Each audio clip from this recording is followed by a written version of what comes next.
Bismillahirrahmanirrahim. Demi Allah, saya bersumpah akan memenuhi kewajiban Presiden Republik Indonesia dengan sebaik-baiknya dan seadil-adilnya, memegang teguh Undang-Undang Dasar dan menjalankan segala undang-undang dan peraturannya dengan seluruh-seluruhnya, serta berbakti kepada nusa dan bangsa. Keputusan Presiden ini mulai berlaku sejak saat pelantikan.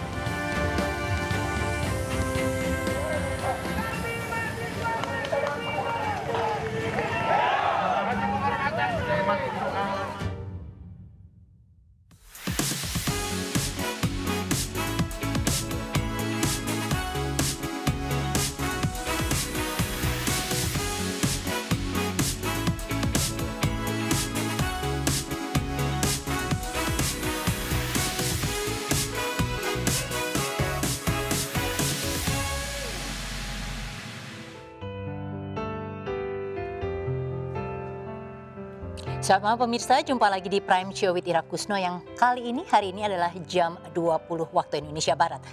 Pemirsa, tidak terasa Kabinet Indonesia Maju di bawah nahkoda Jokowi Ma'ruf sudah 1 tahun berjalan. Sejumlah proyeksi untuk siap lepas landas pada era Indonesia Maju tampaknya harus tergerus karena virus COVID-19. Percepatan penanganan COVID-19 membuat pemerintah menjalankan diplomasi untuk bekerja sama dengan negara-negara produsen vaksin. Dan narasumber saya berikut ini adalah salah seorang menteri yang mahir dalam berdiplomasi dan juga ikut di dalam diplomasi luar negeri vaksin, yaitu Menteri Luar Negeri kita Retno Lestari Marsudi. Selamat malam Bu Retno. Selamat malam Mbak Ira, apa kabar? Mudah-mudahan sehat selalu. Iya, sehat alhamdulillah Bu. Ibu juga sehat terus ya. Luar biasa kesibukannya.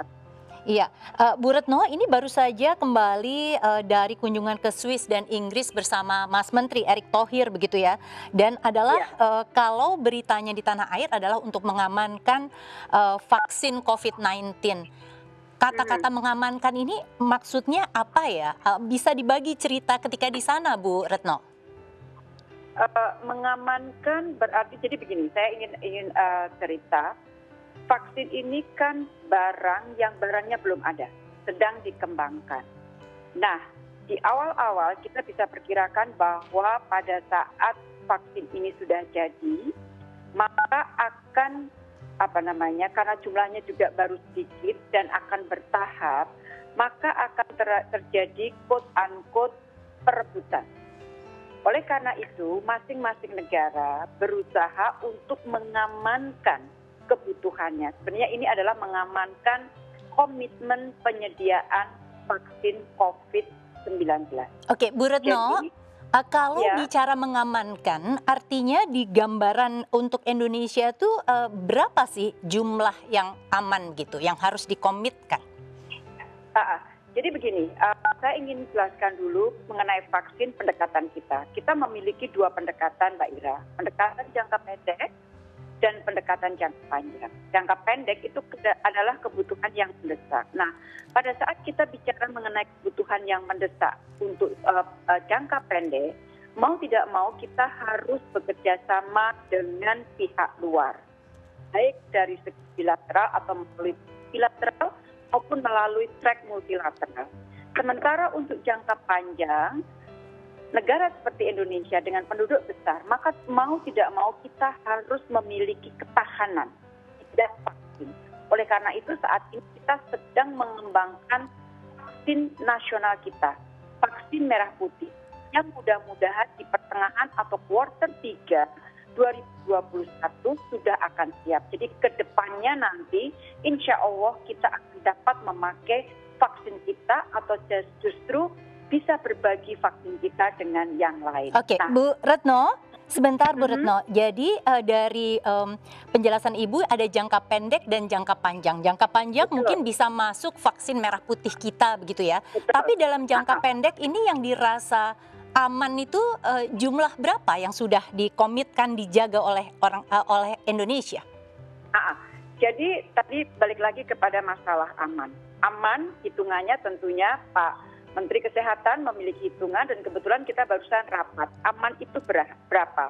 Bertahap Mbak Ira. Jadi tidak mungkin misalnya vaksin tersedia kemudian di kuartal pertama 2021 misalnya.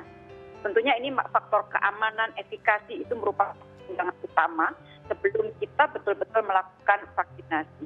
Tetapi yang pasti di tahap awal tidak mungkin katakanlah masyarakat Indonesia divaksinasi secara sekaligus. Karena ketersediaan vaksin di awal-awal itu pasti juga jumlahnya terbatas. Oleh karena itu, Pak Menteri Kesehatan, Pak Menteri Ekonomi sebagai koordinator dari komite sudah menyusun rencana. Siapa dulu yang paling bukan diutamakan, tetapi yang dapat memperoleh vaksin pertama. Ini tentunya kita bicara dengan para ahli, termasuk pada saat saya ke Jenewa, kita berbicara dengan WHO. Saran mereka yang paling pasti, yang perlu dipikirkan pertama adalah perlindungan kepada para tenaga kesehatan kita. Oke, Bu Retno, saya tahan di sana. Kalau kita bicara itu berarti kan emergency use begitu ya untuk para tenaga kesehatan kita. Apakah ada jumlah tertentu yang memang sudah disebutkan oleh Menteri Kesehatan sehingga ini beritanya kan untuk jumlah masih simpang siur ya Bu. Ada yang katanya datang 6 juta, kemudian 12 juta, bahkan ada yang katanya 20 juta. Sebenarnya apakah ada angka tertentu untuk emergency use tenaga kesehatan yang sudah direncanakan oleh Menteri Kesehatan? Jadi biarkanlah Pak Menteri Kesehatan yang akan menjelaskan, karena sekali lagi tugas kami, tugas saya, para diplomat adalah meratakan jalan, membuka akses untuk mengamankan penyediaan vaksin. Sementara perencanaannya, kami bukan ahli dan saya tidak memiliki kewenangan untuk mengatakan, untuk menyampaikan mengenai rencana vaksinasi, karena ini bukan bidang saya. Tetapi kita sudah rapatkan mengenai jumlah-jumlahnya dan berdasarkan hitungan jumlah itu, maka kemudian akan ketemu dengan berapa jumlah in total yang kita perlukan secara keseluruhan, tahapannya seperti apa, dan itulah yang berusaha kami amankan dari segi komitmennya. Begitu Mbak Ira. Artinya secara total Bu Retno, apakah boleh disebutkan saat ini sebenarnya dikomitkan yang dijaga untuk bisa aman dapat angka itu? Oke, jadi sejauh ini kita sudah melakukan komunikasi dengan beberapa pihak. Pertama, kita melakukan komunikasi dengan Sinovac. Yang kedua, kita melakukan komunikasi dengan Sinopharm dan G42. Jadi ini kombinasi antara Sinopharm dan G42. Yang ketiga, kita melakukan komunikasi dengan AstraZeneca dari UK. Yang keempat, kita juga melakukan komunikasi melalui institusi multilateral, jadi melalui vaksin multilateral. Kita hitung semua, misalnya AstraZeneca, kita melakukan komunikasi kemungkinan keperluan vaksin kita sebesar sekitar 100 juta. Kemudian kita hitung 100 juta itu akan dideliver berapa tahap, karena sekali lagi di tahap awal tidak mungkin semuanya tersedia at once. Dengan Sinovac berbeda lagi. Karena dengan Sinovac, satu, uji klinis ketiga dilakukan di sini. Kemudian yang kedua, kita memperoleh bulk dari vaksin yang akan kemudian dimanufaktur di Indonesia. Nah, semuanya ini tentunya akan terkait dengan masalah emergency use, authorization dan sebagainya. Tetapi kalau bicara mengenai masalah komitmen, Sinovac misalnya untuk tahun ini dari segi kesiapan ya, tentunya dari segi nanti hasilnya seperti apa, itu adalah bicara mengenai masalah safety, efficacy dan sebagainya. Tahun ini 15 juta mereka sanggupi. Kemudian untuk kuartal pertama tahun depan itu sekitar 35 juta. Setelah itu kuartal kedua sampai keempat dengan fasilitas yang sekarang mereka miliki, mereka sudah menyanggupi 90 juta, plus kalau fasilitas barunya jadi, maka bisa sampai 210 juta. Jadi ini hitung-hitungannya agak rumit dan masih bergerak karena banyak sekali faktor yang Ya, mempengaruhi. artinya dinamis ya, Bu Retno. Baik, kalau kemudian sudah ada kurang lebih gambaran seperti itu, kelihatannya kan dari pihak pemerintah Jokowi Ma'ruf ini komit untuk menjaga Indonesia ini menghadapi pandemi bisa lebih cepat sirna begitu ya. Tetapi justru banyak pihak menganggap bahwa lobby ini terlalu terburu-buru, Bu Retno. Ini uji klinis Sinovac, baru Sinovac loh Bu, bukan Sinovac, bukan AstraZeneca. Di Indonesia saja uji klinis ketiga belum selesai. Kenapa lobby ini harus sesegera mungkin dilakukan ketika dari sisi keamanan dan uji klinis ketiga saja satu merek belum selesai?